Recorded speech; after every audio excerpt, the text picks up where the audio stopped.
இன்னைக்கு காலையிலே ஒரு விஷயம் நடந்துச்சு. எங்கள் அம்மா வந்தாங்க, வந்துட்டு கொஞ்சம் கவலையாக இருந்தாங்க. என்ன ஆச்சு அப்படின்னு கேட்குறப்ப, இல்லை எனக்கு தெரிஞ்ச ஒருத்தர் நல்ல மனுஷன், நாங்கள் சின்ன வயசுலாம் இருக்கிறப்ப எங்களெல்லாம் அப்படி பார்த்துக்கிட்டாரு, எவ்வளோ பேருக்கு நிறைய நல்ல விஷயங்கள் செஞ்சார். ஆனால் இப்போ அவர் இறந்து போயிட்டாரு. பட் அவர் பக்கத்தில் அங்கே யாருமே இல்லை.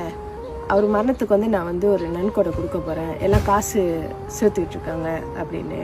அவங்க பிள்ளைங்களாக இருக்கட்டும் சரி, அவங்க கூட பிறந்தவங்களாக இருக்கட்டும் சரி, யாருமே இல்லை. ஸோ என்னால் முடிஞ்ச ஒரு நன்கொடை கொடுத்தேன். அம்மாவும் அவங்களோட, ஏன்னா எங்கள் அம்மாவை ஒரு காலத்தில் வந்து அவர் நல்லது செஞ்சுருக்காரு அப்படின்ற வாசி வந்து நான் கொடுத்தேன். சரிம்மா விடுங்க பரவாயில்ல அப்படின்னு. ஆனால் அவங்க சார்பாலேயும் அவங்களும் கொஞ்சம் காசு போட்டு கொடுத்தாங்க.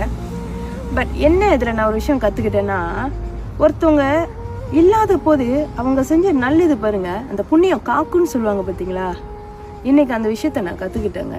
பணம் இருக்கிறப்ப நம்ம கூட நிறைய பேர் இருக்கலாம், ஆனால் நம்மக்கிட்ட ஒன்றுமே இல்லாதப்ப இருக்கிற சொந்தங்கள் தாங்க உண்மையான சொந்தங்க.